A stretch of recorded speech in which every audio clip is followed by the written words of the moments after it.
Shalom Chavrim, I'm Stephen Ben-Nun. You're watching Israeli News Live here on World Harvest Television Network. And friends, we have a very special broadcast for you this evening.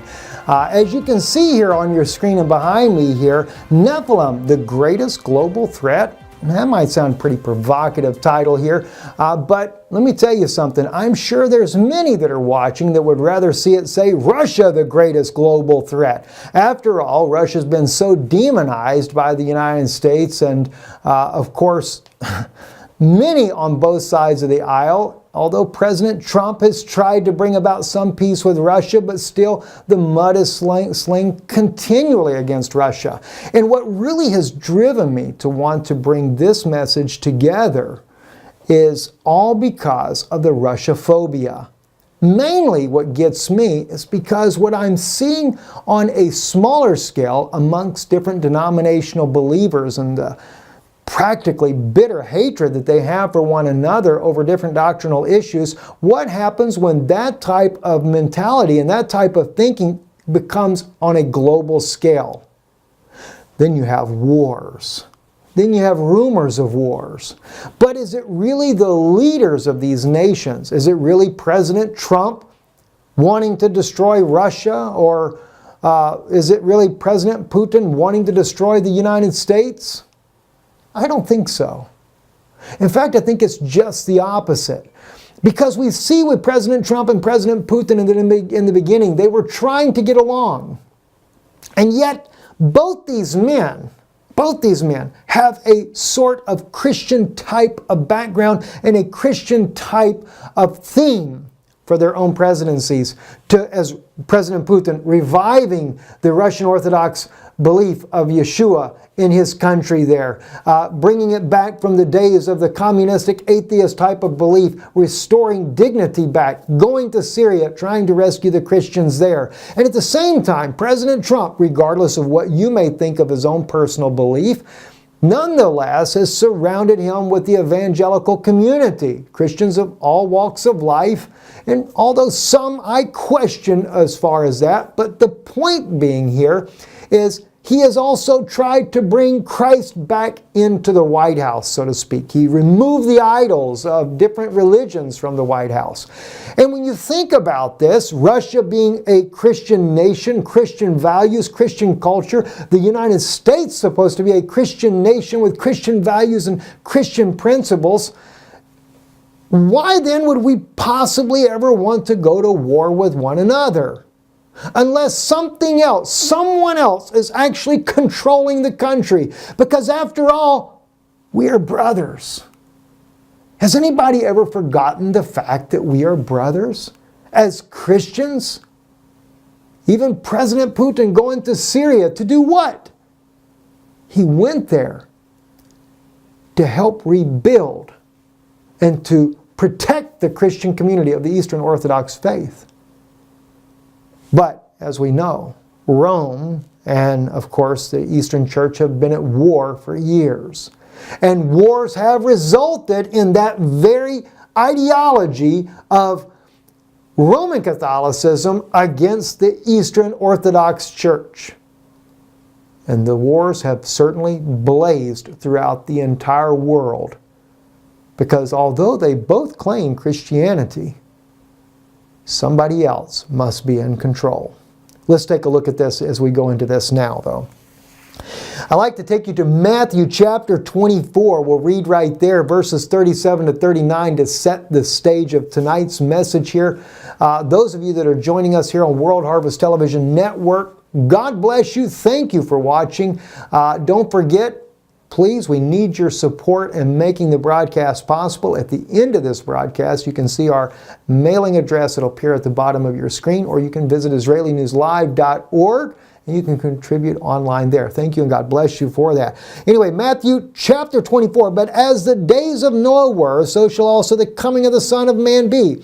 For as in the days that were before the flood, they were eating, drinking, marrying, giving in marriage, until the day that Noah entered into the ark, and knew not until the flood came and took them all away, so shall also the coming of the Son of Man be." Now, We're going to get into the part about the marrying and giving in marriage in just a little bit because it applies here.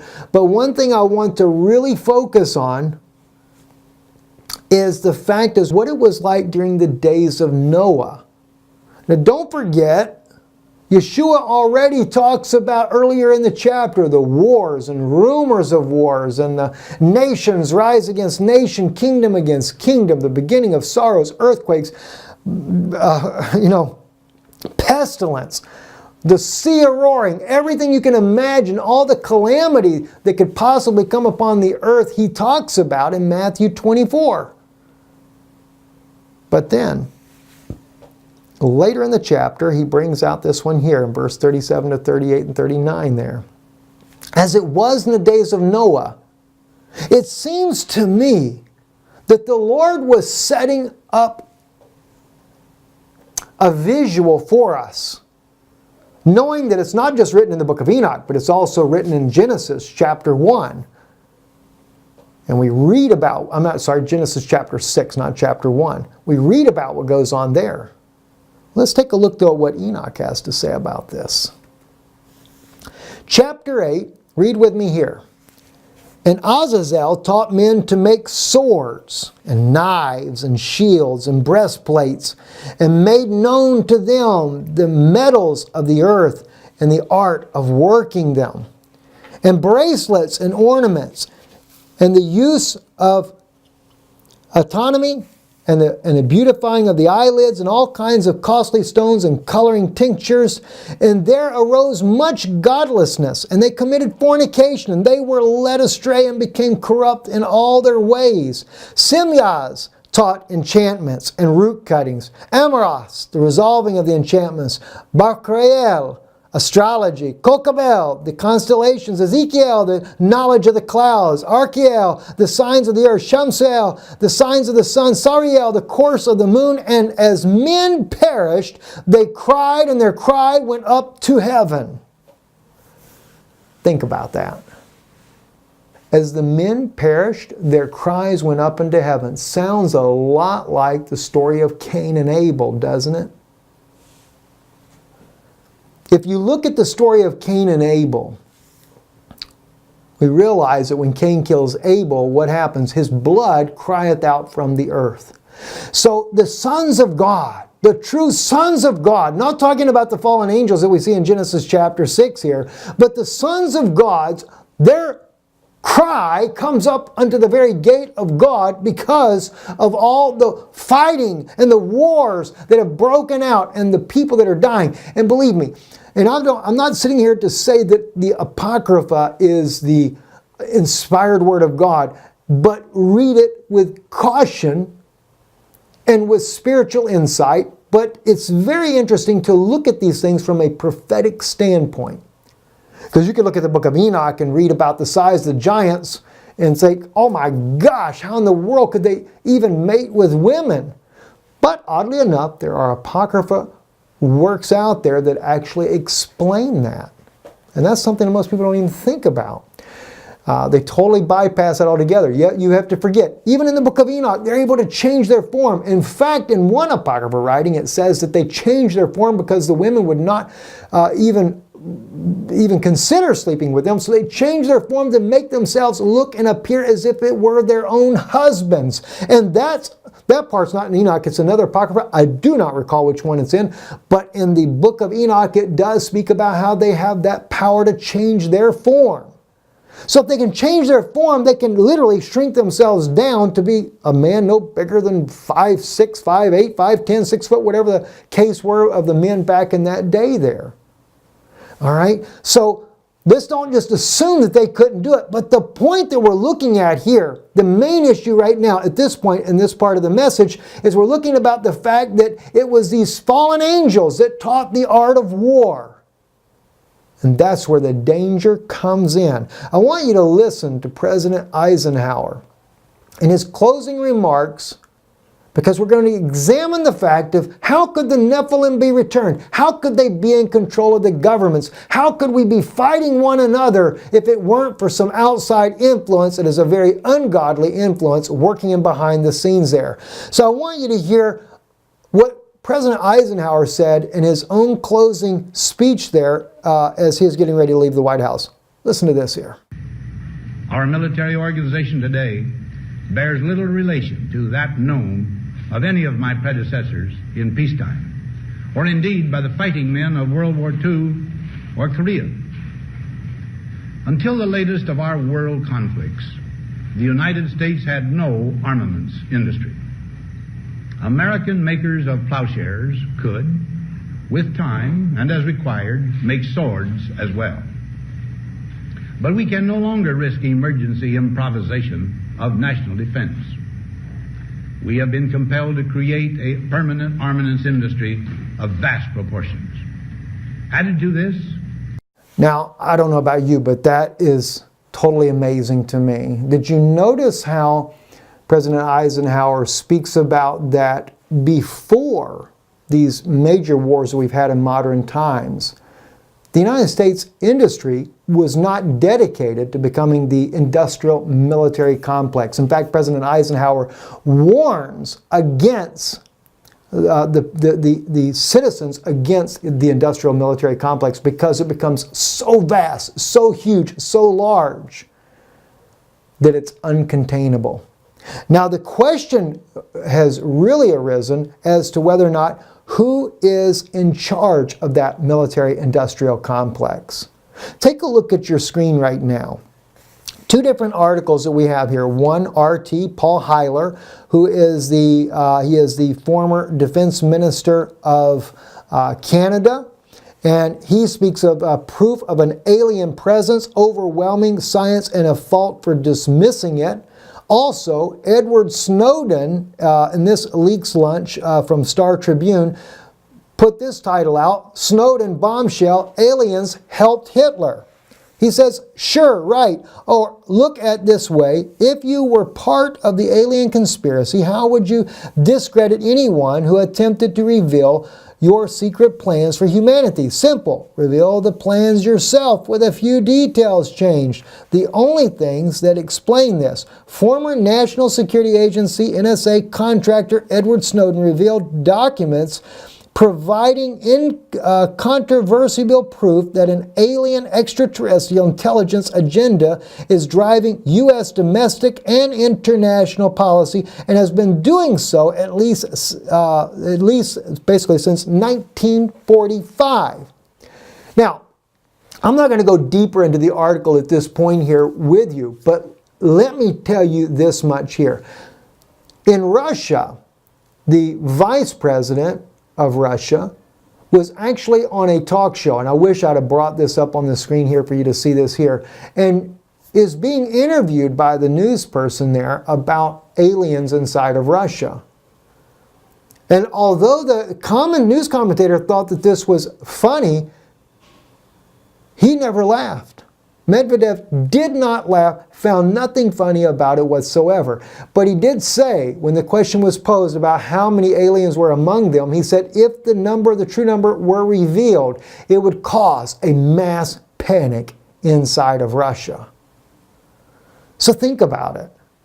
You know, we have government officials, such as the former defense minister of Canada speaking about this. We've had several people that have come out publicly. We had Admiral Byrd that claimed to have fought against alien type of aircraft, UFOs, when he went down to do his Antarctica exploration trip there with a huge military convoy. There's been all types of documentation and at least conspiracy theories that Hitler was very much involved with extraterrestrials, and this is how he got his knowledge to build the bombs that he has. And at the same time, we have Yeshua himself, Jesus of Nazareth, saying that as it was in the days of Noah, so shall it be again in the coming of the Son of Man.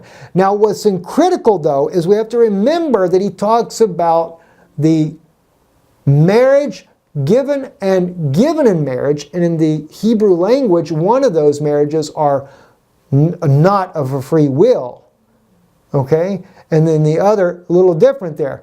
But, and also the eating and drinking. What were they eating and drinking before the flood? Well, according to the book of Enoch, they were eating and drinking human flesh and drinking blood. That's actually returned to modern days as well. I know in secret societies they talk about eating and drinking human flesh and blood. I've saw all kinds of conspiracy theories that there are lizard-type people that transform, lizard aliens or something like this, that can transform themselves to look like a human being. Now, I've seen a vision of this before, so I can believe that there could be some truth to that. I know that may sound far out to say that, but then again, remember, those angels, the fallen angels, could transform their forms. And they're not completely out of commission either, because Enoch says that they, even though they're imprisoned, they would still cause man to go astray. Let's further on with some of this. This article right here says here, shock claim China and Russia taking over from West because they are aided by aliens. Another news article that just came out. And at the same time, we have that one there in the same article. It goes down. Mr. Rhodes, who was speaking about this, says, also appears to believe an Illuminati conspiracy theory that secret societies run by beings from outer space actually pull the strings of global government from behind the scenes. Now, I have to tell you, friends, I don't believe in aliens per se. I do believe, though, that Satan's demons, you have to remember, there's a large number that were cast out of heaven. And not all of those demons were put in the prison on this planet that would still be interfering in our lives. Not all of them were put here. And people can say all day long, you can be possessed of a devil. Sure you can. That's a little different, and I agree with that. But don't think that Satan doesn't have that ability to get here. We had giants in the days of David and the kings of Israel, etc.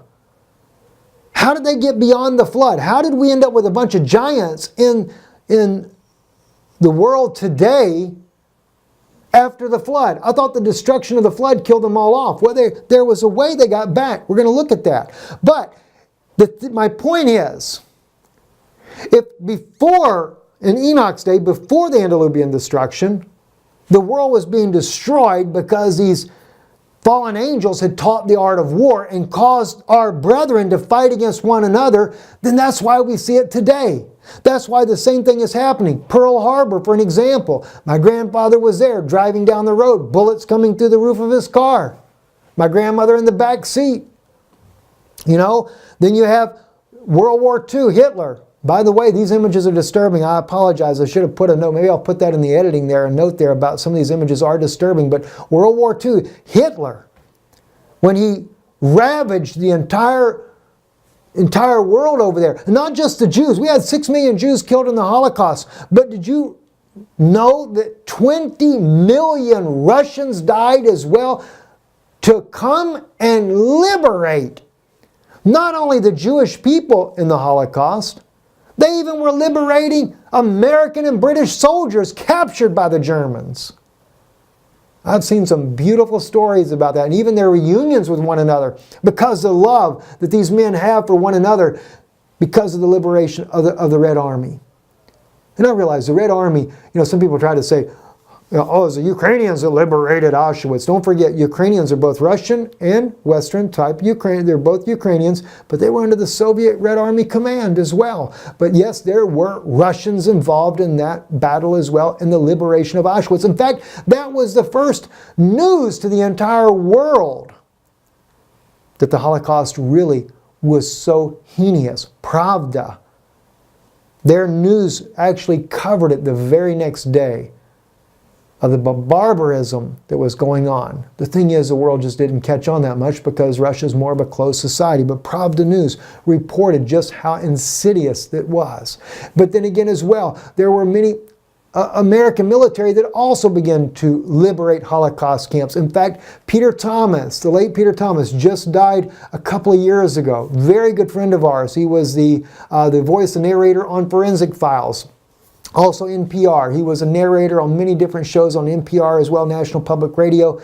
Peter Thomas, I had the privilege of sitting down with him on multiple occasions talking about his experience in World War II because he was there as well, liberating one of those camps there that the United States liberated, the U.S. Army did. And as Peter said to me in his own words, and he's been here on Israeli News Live as well. If I could have found the video, I'd have put it up. Him and Laurie Cardozo Moore, they were both in an interview with me together, and we were talking about what he saw. And the one thing that Peter said, with all the killing, with all that happened in the war, nothing moved him more than when he saw what was happening to the Jewish people in these concentration camps. I know there's concentration, there's death camps, there's all types of different camps that they had in Germany, but the death camps, of course, being the most heinous of all the camps and what they did. And no wonder why so many Jewish people still love the Russian people for helping to liberate them. And a lot of times people have no idea the close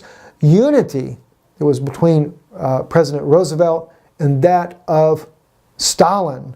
Though he's a dictator of Russia, they still worked together. It was Stalin that was begging President Roosevelt to enter into the war. And he promised that he would create a second front. It took him about a year and a half before he ever actually did it, but he does it. And even after Japan bombed Pearl Harbor and the U.S. was fighting against Japan, then the president asked Stalin to help the United States to defeat Japan, and Russia did exactly that. Stalin, though he had already suffered the loss of 20 million people, sent his men to the battlefront with Japan and helped to defeat Japan in the victory there. We have been friends with Russia the entire time. Why? Because there is a common core value. The Russian Orthodox Church, though we may have differing opinions on the ideology of fundamental views, they still believe that Jesus Christ is the Messiah. But the wars continue to rage on. Brother against brother. In Iraq, the United States here, the Iraq war here, the devastation that it brings. All right? In Syria, the devastation it brings, both from the United States and from Russia, Syria, bombing, trying to get rid of ISIS. And even as President Trump clearly pointed out, as President Barack Obama, along with his administration that helped create ISIS in the first place. Very troubling indeed there. Now, another issue that I've got to bring up here is where these fallen angels were imprisoned. Because we got to get into the issue of how then, if we have all this chaos in the world, how then are these fallen angels controlling the governments? How did they get here to begin with? How's this all happen? All right, I'll show you exactly that. Now, I want to start off though. Remember John Kerry, his visit to Antarctica? According to the Express News here, they said it was to visit secret Nazi UFO base. U.S. Secretary of State John Kerry visited Antarctica to examine the remains of a secret Nazi UFO base. It has extraordinarily been claimed. There's all kinds of things, because he went down there on the day of the election. Of all things, when President Trump running against Hillary Clinton, he goes down there on the day of election. When he leaves there, he goes to New Zealand, and he's there, I think it's the Church of St. Stephen or something like that, and there was a huge earthquake afterwards there, and all kinds of conspiracy theory news articles came out saying that he had went to the Antarctica to speak to the Watchers. And they refused his protest to stop Trump from entering into the White House. That could be conspiracy theory. I have no idea. But I will show you some things, though, that I do believe are real. Let's look at this here. Enoch chapter 18. I saw at the end of the earth the firmament of heaven above. And I proceeded and saw a place which burns day and night, where there are 7 mountains of magnificent stones, 3 towards the east, 3 towards the south. And as for those towards the east was of colored stone, and one of pearl, and one of jacinth, and those towards the south of red stone. But the middle one reached to heaven like the throne of God, of alabaster, and the summit of the throne was of sapphire. And I saw a flaming fire, and beyond these mountains is a region, the end of the great earth. There the heavens were completed. And I saw a deep abyss with columns of heavenly fire, and among them I saw columns of fire fall. which were beyond measure, like towards the height of towards the depth, and beyond that the abyss. I saw a place which had no firmament of the heaven above, no firmly founded earth beneath it. Moving on. There was no water upon it, no birds, but it was a waste and horrible place. I saw the 7 stars like great burning mountains. And to me, when I inquired regarding them, the angel said, "This place is the end of heaven and the earth. This has become a prison for the stars and the host of heaven. And the stars which roll over the fire are they which have transgressed the commandment of the Lord in the beginning of their rising, because they did not come forth at their appointed times. And he was wroth with them, and bound them till the time when their guilt should be consumed, even for 10,000 years. And Uriel said to me, Here shall stand the angels who have connected themselves with women, and their spirits assuming many different forms, are defiling mankind, and shall lead them astray into sacrificing to demons as gods. And here shall they stand till the day of great judgment, in which they shall judge till they are made an end of." Now, friends, I got to tell you something. You're going to watch really closely now, because now we're going to begin to look at where these angels are imprisoned and the description that it gives here in the book of Enoch. And also notice that fire, like a veil is what it's described like. A dry place. There's no birds. There's no nothing. A desert. And we're going to talk about where that may very well be. Follow me here. This website here is called Vincent, Summit of Antarctica, 4,897 meters high. It is an interesting summit there. I've done a video about this before when I talk about the Nephilim and where the fallen angels are imprisoned. And of course the Nephilim are only the children of those fallen angels. But the thing was, when I began to examine the documentation that is written in the book of Enoch, one place stood out when I began to look, because I noticed that Enoch describes that it was neither day nor night there. Antarctica fits the bill for that. It can be 24 hours daylight all the time. In other words, the sun never goes down, the moon, you see what I'm saying? It's just all the time daytime, right? Now we know that's only part of the year, and part of the year it's all in full darkness, just like the North Pole is. All right, then the other thing was, there was no birds. Well, when you go far enough into Antarctica, there ain't nothing there. There's no light, seems like hardly at all, except on the outer coast there, where we still have penguins and things. And at the hill of the 7 summits, when it speaks about those 7 mountains in the book of Enoch there, and how 3 go to the south and 3 go to the east, well, if you take into consideration the Earth has shifted its position since the Antediluvian destruction, and scientists believe that to be so, then you would have perfectly south and perfectly east, those 3 mountains coming off of that one center peak as the way it's described there. And as far as a desert-like place, Antarctica, on the very website you're looking at now, is called the driest continent on planet Earth, with only 1 inch of rainfall annually, the driest desert in the world, and as they call it, the coldest desert in the world. Everything about Antarctica fits the very place, the chasm, no heaven above, no bottom. There's huge cavern down in there. And they talk about this being an underground base, and conspiracy theories and stuff. And we say conspiracy theories, but there are governmental people that have backed this up about secret base that goes up underneath that. And then there's this, not just that, but we have 2. When the Russians sent down an exploratory ship there, this is in Russian news. Now I know it was on conspiracy websites as well, but in Russian news, they make a stop by there in Saudi Arabia right after that supposed stampede killed all these thousands of people. And in some Russian news, they actually spoke about that it was an ark that was discovered there called the Ark of Gabriel, and it had to be transported to the South Pole. Is that because of these fallen angels? Isn't it interesting? Right after Pope Francis and the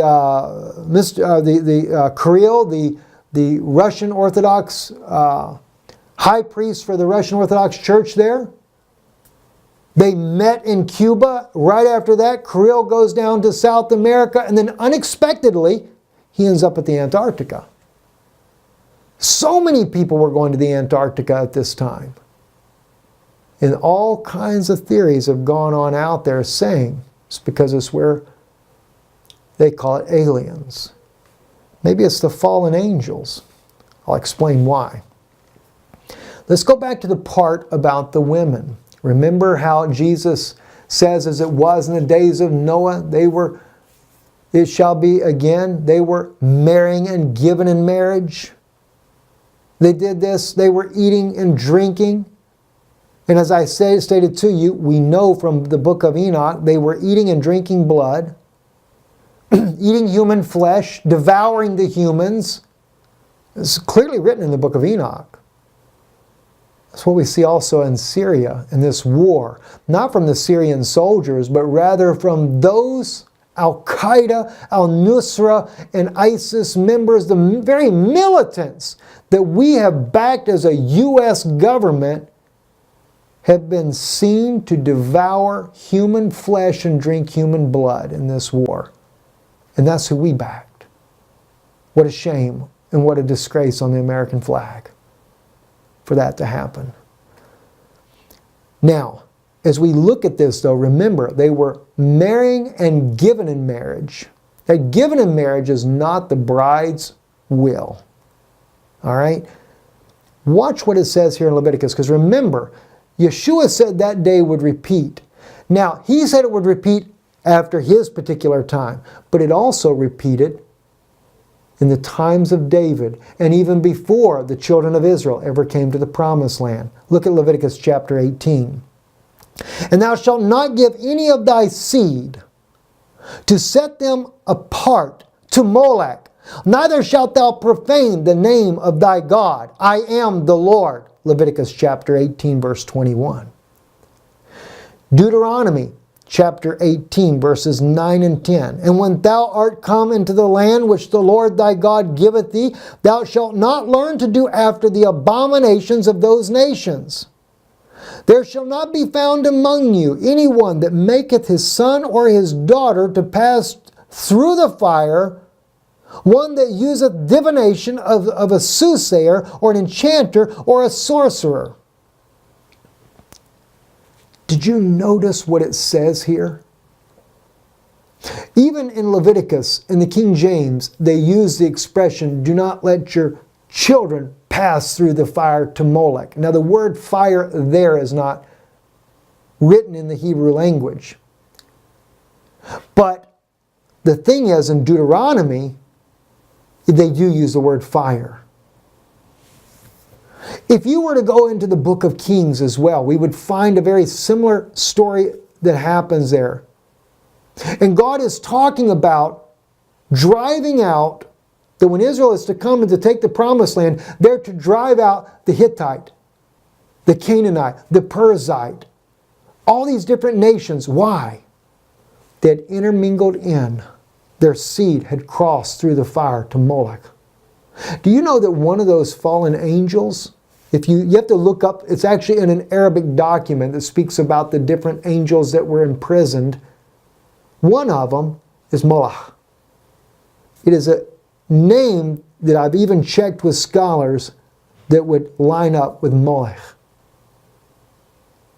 That's what one of them's name is. And you know, the interesting thing is it said that he looks like a bull, one of the favorite sacrificial animals of different cultures, including the Egyptian culture. Now, passing through the fire, thy seed, don't let your sons, your daughters pass through the fire. I believe that fire is in representation in the book of Enoch when these angels are imprisoned there. And in fact, in the book of Enoch, it even says that these angels would still cause man to be led astray. Though they're imprisoned in possibly Antarctica, a conjecture of course, but though they be imprisoned there, though there is a veil of fire that keeps them where they are, they can still pass through. How else then did we get giants on the earth? How did it happen? And I have actually spoken to people in modern days that have inside knowledge about this very thing, that say that the government has been involved in doing that exact thing, passing through the fire to Moloch, to bring forth children that are hybrid. Is it true or not? I have no idea. But somehow or another they had to have gotten here. Let's take a look here at Book of Enoch here. Chapter 9. And they have gone to the daughters of men upon the earth, and have slept with the women, and have defiled themselves, and revealed to them all kinds of sins. And the women have borne giants, and the whole earth has thereby been filled with blood and unrighteousness. And now behold, the souls of those who have died are crying and making their suit to the gates of heaven, and their lamentation have ascended, and cannot cease because of the lawless deeds which are wrought on the earth. As I told you, we saw what happened there. Yeshua says, as it was then, so would it be in the day that we're living in. Now, a lot of people take that when Jesus says they will be marrying and given in marriage, they'd say that's just promiscuity.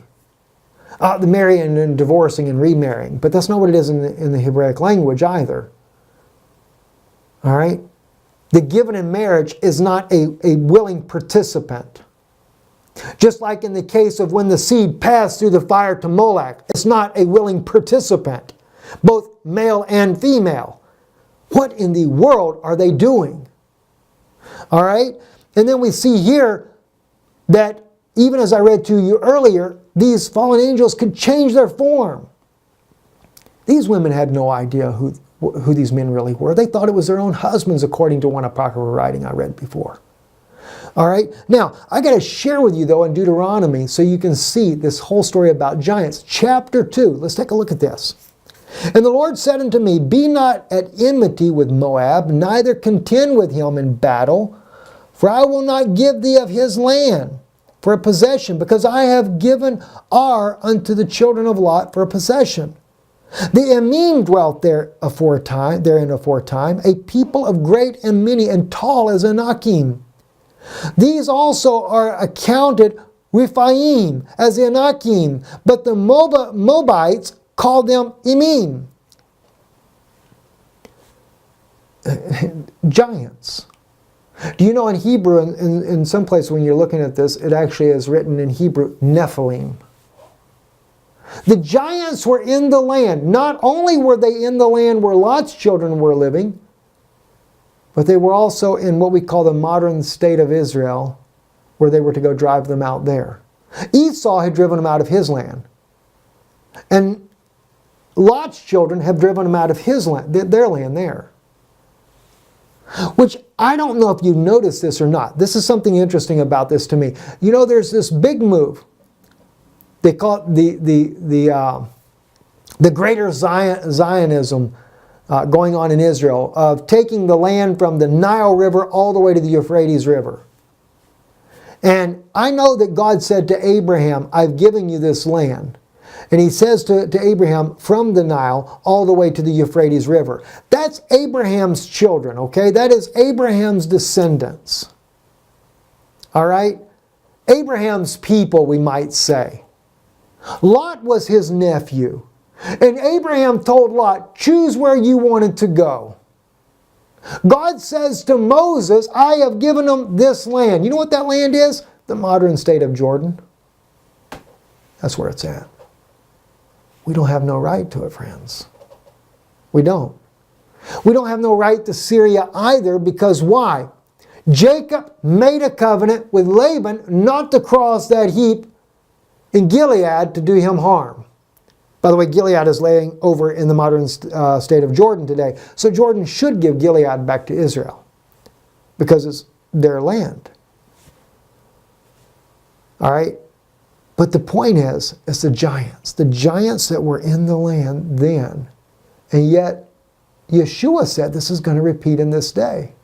So when we see the wars that are going on, now as we see what's coming up, a war coming, U.S. Marines warned to be ready for big blank fight amid rising tensions with Russia and North Korea. That same general, right here pictured on your screen, the warning on Thursday came the day before Defense Secretary Jim Mattis told troops at Fort Bragg, North Carolina, that storm clouds are gathering over the Korean Peninsula. Neller, which is General Neller, said that the U.S. military could shift its focus from the Middle East to Europe, Eastern Europe, and citing Russia's conflicts with Ukraine and Georgia as justification. Why do we want to go kill our brothers? Do you know, I have watched, even in the Ukrainian conflict, Roman Catholic priests go in there and bless the fighters of the neo-Nazi Ukrainians, and Russian Orthodox priests go and they bless the fighters of Eastern Ukraine to fight against the Nazi Ukrainians that are Roman Catholic. And yet they both claim to believe that Jesus Christ is the Messiah. How can we have this? How is this possible in this day if it's not some type of outside influence? Maybe the aliens or the demons are actually running some of these churches. Russia tests the powerful ICBM capable of overcoming missile defense shield. That's the Topol-IM. Tyler Durden on Zero Hedge says here, as North Korea vociferously condemns the U.S. and the United Nations after the Security Council passed yet another round of sanctions against the Rostov regime. Russia is continuing to test ICBMs in preparation for a violent conflict on the neighboring Korean peninsula, where simultaneously calling for both sides to seek mediation. And then we as a Christian nation too, what do? According to RT, they say the U.S. lets militants train mount attack from its Syrian bases. Chief of Russian General Staff is claiming this. He goes on to say the U.S. is hosting training camps for militant groups in Syria, including former ISIS fighters who fled from Raqqa, said the head of Russian General Staff, Valery Gerasimov. Citing data obtained by aerial surveillance, the U.S. forces have effectively turned their military base near the town of Al-Tant in the southeastern Syria into a terrorist training camp. Gerasimov said in an interview to Russia's Komsomolets, I can't even pronounce that name, Pravda Daily on Wednesday. All right? Now, it's terrible. Why are we involved in training these people? Why are we there fighting against our own brother, our own sisters? Why? After all, President Trump, Newsweek, Trump's White House as evangelicals on speed dial, says activists who prayed over the president. I mean, can you really explain to me this? I have some differing views as far as President Trump, when I've listened to his own statements of his faith of Christianity. But nonetheless, he does take and embrace the Christian community, and he tries to make his stand with Israel, doing what he believes to be the right thing to do. What about President Putin? Putin's God Squad, the Orthodox Church and Russian politics. Not to mention his reviving of the faith back to Russia once again after the collapse of the Soviet Union. And here he is. He's a former KGB agent. If you've ever heard this man actually testify of what he believes and how he's passionate about his belief and goes to church as well. I'm more of an independent believer.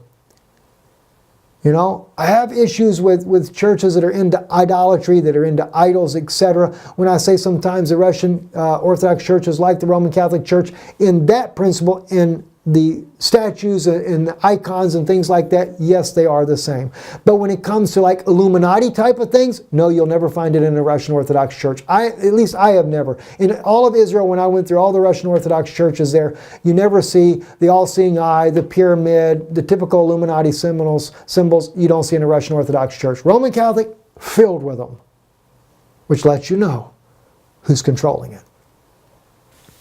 It says here on Newsweek, Putin vows to rebuild Christian Syria, restoring churches and bringing refugees home. Russia will help build Christian churches in Syria and establish peace in historical Christian regions of the war-torn country, Russian President Vladimir Putin vowed on Monday during a meeting with representatives of the Russian Orthodox Church. Over the past few years, the Russian state, alongside with the Russian Orthodox Church, as well as other religious organizations, have provided humanitarian aid to Syria. Putin told the meeting attendees, according to the Russian state media, it's very important that the peaceful life is established as soon as possible, that the people can return to their homes, begin to rebuild the temples and churches. Now, that's a great deal different than when the Pope of Rome goes to Syria or to the camps where the Syrian refugees are and rejects the Christians that are trying to get asylum and takes only the Muslims back. Something's wrong. Something's majorly wrong, friends. This is why I say when we talk about, oh, well, Russia meddled in our election, that's like the pot calling the kettle black. You know, if they did, they did. But the point is, what election have we not meddled into as far as the United States? Openly. Right now, Russia did it secretly. Openly, President Barack Hussein Obama sends an entire delegation to try to stop Prime Minister Netanyahu from being reelected. That was openly. Look it up. We have been involved in trying to thwart elections, change the outcomes in so many places, including Ukraine, than you could ever imagine. In fact, Ukraine, think of the absurdity of Ukraine. They have a coup in the country. Petro Poroshenko is not the acting prime minister. Yanukovych is the prime minister. Or the president of the country, actually, the president of the country. Instead of the United States siding with the president of the country to help him to gain control of his country, as did Russia, the United States takes the rebel forces that are doing all the fighting instead. Where's the honesty in all of that? And then we have the audacity to complain about Russia meddling in our elections. You know, the only thing I can see is that somebody in Trump's staff met with Putin, trying to assure them maybe that we could bring peace together, which is what should have been done. All right? I want you, though, so many people get the wrong idea about things. I want you to hear what John F. Kennedy had to say about Russia. He was not for communism, but he brought up some very solid points about Russia. Listen to what President Kennedy has to say here. As Americans, we find communism profoundly repugnant as a negation of personal freedom and dignity. But we can still hail the Russian people for their many achievements in science and space, in economic and industrial growth, in culture, in acts of courage. Among the many traits the peoples of our two countries have in common, none is stronger than our mutual abhorrence of war. Almost unique among the major world powers, we have never been at war with each other.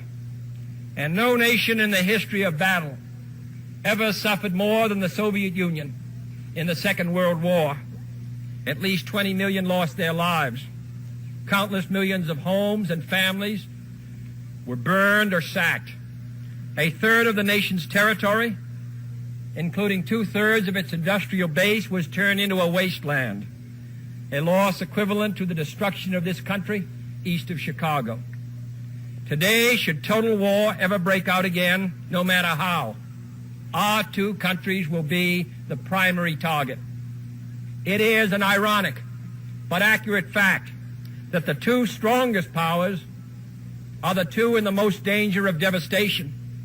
All we have built, all we have worked for, would be destroyed in the first 24 hours.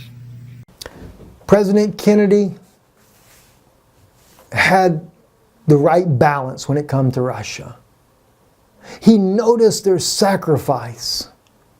He noted how that we have been allies together. But he also noted something very important. I'm wondering if you notice this as well. He said that in the latter days, both the United States and Russia would become the target. So, of destruction, that is. Both countries actually representing Christian ideology and a Christian foundation.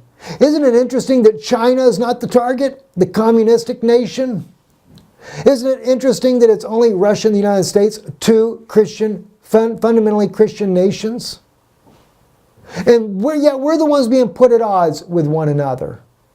Maybe those devils want you to have communism so that they can control what religion they want you to hear. They don't want freedom of religion. All right? Which reminds me of Isaiah chapter 17. Let's take a look. The burden of Damascus, behold, Damascus is taken away from being a city, and it shall be a ruinous heap. The cities of Aurora are forsaken. They shall be for flocks, which shall lie down, and none shall make them afraid. The fortress also shall cease from Ephraim, and the kingdom from Damascus. And the remnant of Aram shall be as the glory of the children of Israel, saith the Lord of hosts. So we find out that the kingdom will see, or the fortress for Ephraim will cease at the fall of Damascus. I've taught on this so many times. What is that fortress? President Bashar al-Assad, the very man that's been falsely accused of gassing his own people, which he never did. He didn't gas his own people. But the thing is when he is taken down from being the leader, then that Christian community, 2 million that used to be, they will try to wipe them completely out. You think these Arabs there care about them at all? Not one single bit. Moving on here as we get ready to close here. Isaiah chapter 17 verse 9 and 10. In that day shall the strong cities be as the forsaken places, which were forsaken from before the children of Israel, after the manner of the woods and lofty forests, and it shall be a desolation. For thou hast forgotten the God of thy salvation. Thou hast not been mindful of the rock of thy stronghold. Therefore thou didst plant plants of pleasantness, and didst set with slips of a stranger. Friends, I don't know if you realize how serious this is right here. The slips of a stranger. What is he talking about right here? That's an adulterous act. That is literally bringing about a pregnancy. It's an adulterous act. Is it speaking about bringing about the Nephilim? I don't really know, but the point is, God is angry that Israel has allowed this to happen, and he says it's because you were not mindful of your rock. Israel is not just the little country sitting in modern day Israel today. Israel are the 12 tribes that are scattered abroad. Israel is in Russia. Israel is in the United States. Israel is NATO, European countries as well. These are all Christian nations, and they have forgotten the rock of their salvation, that Jesus Christ is that foundation. As Isaiah 17, 11 and 12 say, in the day of thy planting thou didst make it to grow. In the morning thou didst make thy seed to blossom, a heap of boughs in the days of grief as a desperate pain. The uproar of many peoples that roar like roaring of the seas, and the rushing of nations that rush like rushings of mighty waters. That's what you planted. You sowed the cord of discord among your brethren. Here you have Christian nations that are representatives of Israel. Not just the 3 tribes that have returned home, but all 12 tribes that are scattered abroad in the world. And you fight against one another, as Isaiah chapter 9 also brings out, that Ephraim and Manasseh, they fight against each other, they devour one another's arm, and yet they both turn on Judah. No wonder why Jesus says in Matthew 24, and you shall hear of wars and rumors of wars. See that you be not troubled, for all these things must come to pass, but the end is not yet. For nation shall rise against nation, and the kingdom against kingdom, and there shall be famines and pestilence and earthquakes in divers places. All these are the beginning of sorrows. And you know what's interesting? I had it marked earlier. I just wanted to see if I had it in one of my notes here about that. There's actually a place right in here too where he speaks about those sorrows. I guess it was in another place there. I was going to share that with you. At any rate though, friends, thank you for watching. God bless you. And do remember Israeli News Live here as the year ends out here and we go into a new year. We do need your help in keeping the broadcast going, as well as here on our YouTube channel, which that's not a big issue there, but we dedicate our lives to work day and night tirelessly to bring prophetic insights to the news that we have, as well as our teachings on Dinan Institute, to be able to bless you in that way there. So we just ask, remember us in your giving. That's IsraeliNewsLive.org. You can go there, IsraelReturns.com. And of course, at the bottom of your screen is our mailing address here in the United States, as well as our mailing address over in Europe. You can get that on our website, IsraeliNewsLive.org or IsraelReturns.com, where we have our mailing address in Europe, those of you that prefer to mail there. I'm Stephen Ben-Nun with Israeli News Live. Erev Tov, and God bless you. Shalom, shalom.